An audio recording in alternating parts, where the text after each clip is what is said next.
بالله السميع العليم من الشيطان الرجيم بسم الله الرحمن الرحيم السلام عليكم ورحمة الله وبركاته الحمد لله رب العالمين وبه نستعين على أمور الدنيا والدين والصلاة والسلام على أشرف الأنبياء والمرسلين وعلى آله وأصحابه أجمعين أما بعد. Alhamdulillah, segala puji bagi Allah, Tuhan yang mencipta kita dan menghidupkan kita pada hari ini. Mudah-mudahan sepanjang nikmat yang dikurniakan oleh Allah sama-sama kita pergunakan agar kita menjadi golongan orang-orang yang sentiasa bersyukur kepada Allah Azza wa Jalla. Salawat serta salam kita hadiahkan ke atas junjungan Nabi besar Muhammad sallallahu alaihi wasallam dengan membanyakkan berselawat dan menghidupkan sunnah-sunnahnya. Mudah-mudahan kita semua mendapatkan syafaat baginda sallallahu alaihi wasallam nanti di yaumil akhir. Amin ya rabbal alamin. Yang saya hormati tuan-tuan, puan-puan, jemaah Masjid Sarjana Utama, khususnya pada hari ini kita dapat bersama kembali untuk kuliah online kita. Mudah-mudahan ianya mendapatkan keberkatan dan manfaat yang besar pada masa-masa yang seumpama ini. Kali ini saudara-saudari yang dirahmati oleh Allah, pembahasan kita mengenai at-ta'atu tuqawwil Islam wal ma'asi tuhinuhu. Yang bermaksud ketaatan.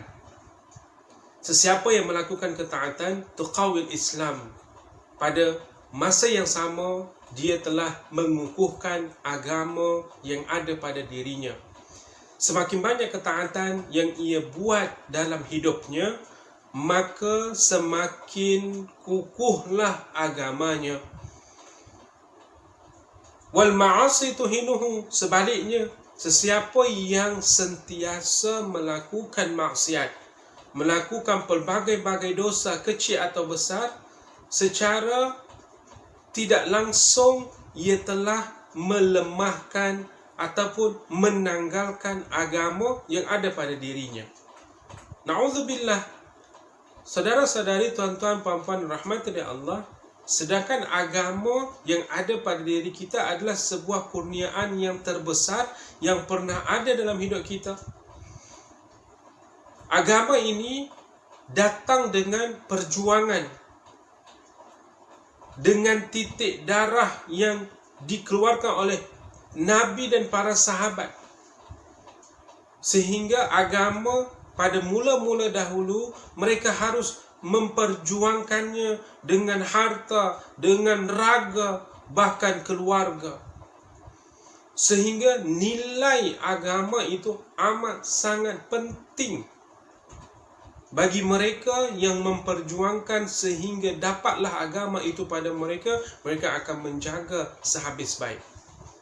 Sedangkan agama yang ada pada diri kita hari ini terutamanya, sedangkan kita adalah terlahir daripada keluarga yang Muslim, sehingga agama itu seolah-olah seperti hadiah daripada Allah Azza wa Jalla. Sehingga agama yang ada pada diri kita perlu kita perjuangkan, perlu kita pertahankan. Tidaklah seperti mana payahnya para sahabat, para nabi terdahulu, sehingga mereka harus mengeluarkan tenaga, harta, nyawa untuk pertahankan agama. Bagi kita hari ini cukup hanya dengan menghargai agama itu, melakukan segala bentuk ketaatan, kerana ia akan mengukuhkan agama kita. Kita layak untuk mempertahankan agama kita dikarenakan kita ini diberi hadiah oleh Allah. Kadang saya tak minta pun lahir sebagai Muslim, tapi Allah hadiahkan. Maka hadiah ini istimewa dan patut untuk kita hargai. Oleh kerananya, tuan-tuan, puan-puan rahmat dari Allah Subhanahu wa taala, untuk sesiapa yang banyak ketaatan, maka ketaatannya itu akan membawa kepada mengukuhkan agama yang ada pada dirinya. Agama ini pula jika dipertahankan, seseorang yang mempertahankan agamanya sehinggalah sampai di penghujung usianya, ia akan memperolehi husnul khatimah. Pernah diriwayatkan dalam sebuah hadis baginda sallallahu alaihi wasallam mengenai seseorang yang sentiasa melakukan ketaatan, sehingga ketaatan yang ia buat membuahkan hasil mendapatkan pahala di sisi Allah Azza wa Jalla, dan dikurniakan pula di saat kematiannya ia mendapatkan ciri daripada husnul khatimah. Di mana hadis ini diceritakan tentang seorang sahabat yang Buraidah sedang berada di Khurasan. Ketika berada di Khurasan, ia melihat dan mendengar sebuah berita bahawa sahabatnya telah pun sakit. Jadi Buraidah ketika berada di Khurasan dan orang lain memberi kabar kepadanya bahawa sahabatnya sedang sakit. Lalu dikarenakan lamanya tidak berjumpa, ia pun ingin bertemu dengan sahabatnya tadi yang dikatakan sakit. Ketika dia sampai di rumah sahabatnya, dia tidak melihat pun sahabatnya itu sakit. Namun ternyata sahabat yang lama tidak berjumpa begitu mendengar berita sakit, dia pun hadir dan dilihatnya sahabatnya telah pun meninggal dunia. Namun ketika ia melihat untuk kali yang terakhir wajah sahabatnya tadi, Buraidah melihat sahabatnya, dan dilihatnya pada wajah sahabatnya ada kriteria yang disebut oleh baginda sallallahu alaihi wasallam, yakni mautal mu'min bi'arqil jabin. Matinya seorang mukmin ditandai dengan ciri peluh di dahi. Nah, dia lihat sahabatnya tadi itu ada ciri peluh itu. Cuba dilap pada dahi, ada lagi tandanya, cuba dilap, dan peluh itu berterusan sehingga membuatkan Buraidah bertanya dengan ahli keluarga, apa amalan yang dibuat oleh sahabat saya ini? Kebanyakan daripada handai, daripada kerabat, daripada jiran menceritakan tentang ketaatan yang dibuat oleh si mayat ini. Dan akhir kematian ditandai dengan sebuah ciri di mana ketaatan sepanjang usia membuatkan ia memperolehi salah satu daripada ciri kematian yang baik dengan adanya peluh di dahi.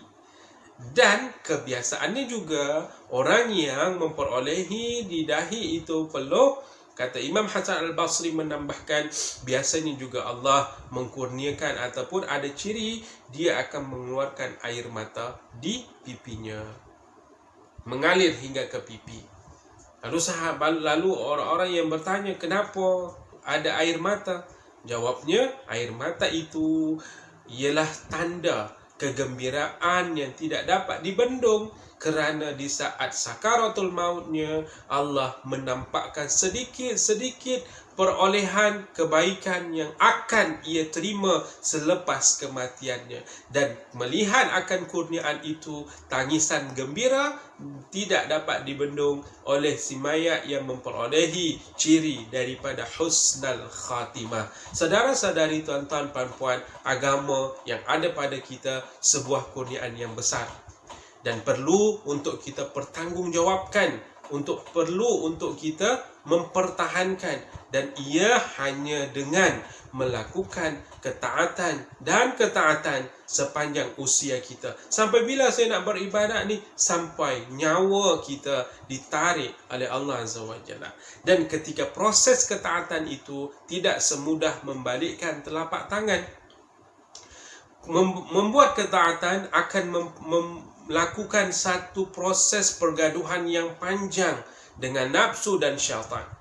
Syaitan dan nafsu, mereka tidak akan berdiam diri melihat anak Adam, hamba Allah, melakukan kebaikan dengan cara yang mudah. Ia akan terus berupaya menggoda, menghasut sampai kita berhenti melakukan ketaatan. Dan godaan-godaan ini dibuat dalam proses yang sangat lembut. Ketika tuan-tuan ingin melakukan ibadat, dia ada sahaja helahnya untuk membuatkan kita, kalau nak buat disuruhnya tangguh-tangguh dulu. Bila dah buat dalam keadaan di mana ibadah kita kadang tunggang langgang, ya, dalam keadaan yang nak cepat sahaja, ataupun dia takutkan kita dengan kefakiran kalau kita buat ibadat ini dan itu, Masya Allah. Jadi apa yang perlu kita perhatikan ialah keikhlasan dalam ibadat juga perlu diambil perhatian sehingga amalan itu mudah dan diteruskan. Lalu syaitan akan cuba melakukan hasutan demi hasutan. Namun hasutan demi hasutan yang dibuat oleh syaitan hanya mampu, ya, bagi kita menanggalkan ketika melakukan ibadah itu kerana Allah Azza wa Jalla. Kerana di dalam ibadah, ketika kita melepaskan kepada Allah sahaja, lillahi ta'ala, maka habis usaha syaitan untuk menghasut ataupun menghancurkan ibadat kita. Dan dalam satu riwayat juga, syaitan menunggu. Di saat seseorang berhasil melakukan ibadat, syaitan menunggu. Aqulu mata yu'jibu hadha bi'amalih. Dia kata dalam sebuah riwayat, dia akan menunggu di mana seorang yang telah berhasil melakukan amal sehingga dia tidak mampu untuk menolak dan menghalang kita melakukan ibadat. Yang dia tunggu pada saat kita berhasil melakukan ibadat ialah takjub dengan amal. Sehingga ketika kita merasa takbur, merasa lebih salih, merasa lebih ibadat, sebenarnya kita tengah melakukan maksiat yang sangat halus yang ditunggu oleh syaitan, sehingga peluang ini akan meluluh lantahkan nilai-nilai pahala kita. Dan syaitan menunggu ini. Oleh kerananya kita perlu ambil perhatian kepada ahli taat, kepada orang-orang yang suka melakukan ibadat. Ketika amalan kita terus melangit, jangan sampai hati kita pula terus mendongak sehingga ke langit juga. Biarkan amal kita tidak dilihat oleh makhluk pun, kita tetap lillahi ta'ala, sehingga keikhlasan dan takbur itu tiada dalam diri kita. Sekiranya kita melakukan amal lalu takbur, riak dan sebagainya, dikhawatirkan ia akan seperti buih di tepi pantai yang hanya menunggu ombak, lalu ombak itu akan meluluh lantahkan amalan kita sehingga amalan kita sia-sia belaka. Oleh kerananya, tuan-tuan, sebagai kesimpulan, ketika maksiat yang kita buat, kita faham, kita seolah-olah menanggalkan sedikit demi sedikit agama yang ada pada kita. Dan dikhawatirkan ketika maksiat adalah satu perjalanan hidup kita, sehingga macamlah ia menjadi satu darah daging dalam hidup kita. Dikhawatirkan ketika kematian kita, kita tidak bawa agama dalam hidup akhirat kita. Sedangkan agama itu, Islam itu akan membawa keselamatan untuk kita di alam yang seterusnya. Mudah-mudahan ketika kita menjauhkan maksiat sepanjang usia kita, jika bermaksiat, mintalah ampun kepada Allah. Jika melakukan ketaatan, jangan mahu bosan-bosan ataupun jangan mahu disebut-sebut sebagai orang alim, takbur nantinya, khawatir sia-sia pula. Sehingga ketika Allah mentaufikkan kita melakukan amal, ini satu hidayah daripada Allah, maka pohon kepada Allah, Rabb, kau kurniakan hati ini merasa lazat dalam ibadat, sehingga jangan kau tarik hidayah ini, kerana hidayah itu begitu mahal harganya.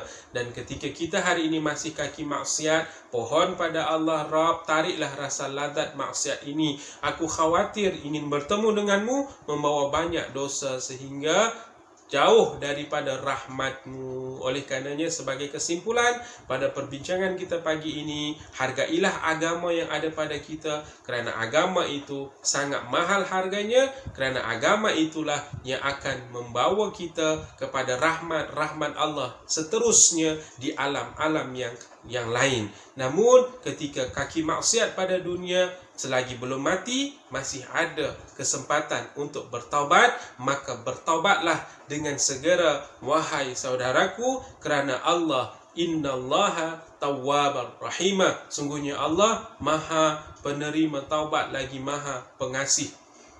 Dan sebanyak apapun dosa kita, dosa yang segunung tinggi, namun rahmat Allah melangit luas. Jangan putus asa, la tayasu min rauhillah. Jangan putus asa dengan rahmat Allah, kerana rahmat Allah begitu luas dan banyak. Dan kepada kita yang telah melakukan taat, terus-teruskan, ikhlaskan. Demikian sahaja yang dapat saya sampaikan. InsyaAllah bermanfaat untuk saya dan kita semua. Kita bertemu pada pertemuan yang akan datang. Ila liqa ma'as salamah. Assalamualaikum warahmatullahi wabarakatuh.